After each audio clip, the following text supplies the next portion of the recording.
في أريتريا أصبح الرجال مجبرين تحت طائلة القانون على الزواج من أكثر من امرأة، وذلك في محاولة للقضاء على ظاهرة العنوسة المتفاقمة بسبب قلة عدد الرجال مقارنة بعدد النساء في البلاد، فضلا عن تأثير الحروب التي ساهمت في انخفاض عدد الرجال في المجتمع. وتتكفل السلطات بمصاريف الزواج والسكن.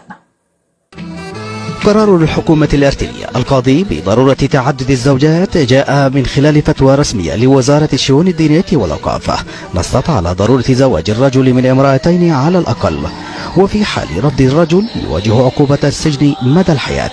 العقوبة لا تقتصر على الرجال فقط بل تشمل النساء. وبحسب وزارة الأوقاف والشؤون الدينية في العاصمة أسمرا فإن القانون يعاقب المرأة التي تحاول منع زوجها من الزواج من امرأة أخرى بالسجن مدى الحياة. الفتوى التي حملت توقيع مفتي الديار الأرترية تم تبريرها بحجة تراجع عدد الرجال الهائل في البلاد بسبب الحرب الطويلة مع أثيوبيا والهجرة إلى الخارج.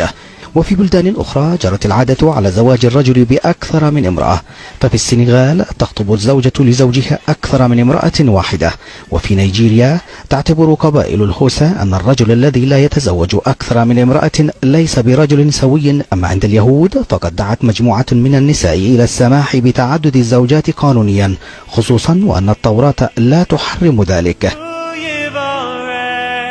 الدعوة جاءت للحد من ارتفاع نسبة العنوسة واعتبار تعدد الزوجات الحل الأمثل للعديد من المشاكل بما فيها مشكلة النزاع الديمغرافي مع الفلسطينيين.